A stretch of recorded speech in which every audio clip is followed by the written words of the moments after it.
baatii ramadaanaa tana baatii ji'a ramadaanaa kana ji'a kaan irraa maaltu addeessa taasisa?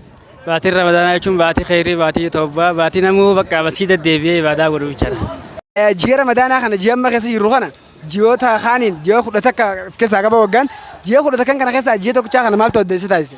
Wanni addeessa taasisan sunnaan fardi waan qixxooytuuf sunnaan as keessa dalaydu fardi duraanii qixxooyte jechuudha. Ha duraan salaan illee akkasuma xaarratee gara masgidaa deemee gammachuu hedduun nu dhagame jechuudha. Mee bulee mee baatii ramadaanaa tana baatii taanii maaltu isa addeessa taasisa? Baatii soomanaa tana baatii taanii irraa maaltu addeessa godhe? Maashiriisuu. Maasishii baatii tana keessa hin harkistan? Hin harkanu. Hayyees ammaas waan biraa? Waan biraa? Soomanaan. Shashaa jechuun. Hayyee ammaas kana malee guyyaa akka duraanitti illee qabaatan moo ni? Ni qabu.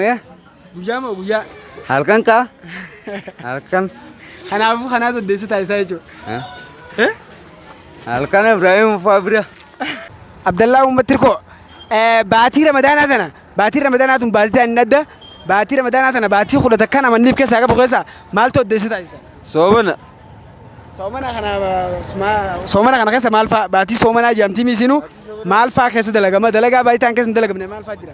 Dalagaan baayitaan keessa hin jirre ta duraa takka soomana ta lamadaa salaata ta'an leelatul qadrii kan jedhamu qorna moodaa keessa kan argamu baatii araaramaa kanaaf soomanni baatii isaanii addaa jechuudha.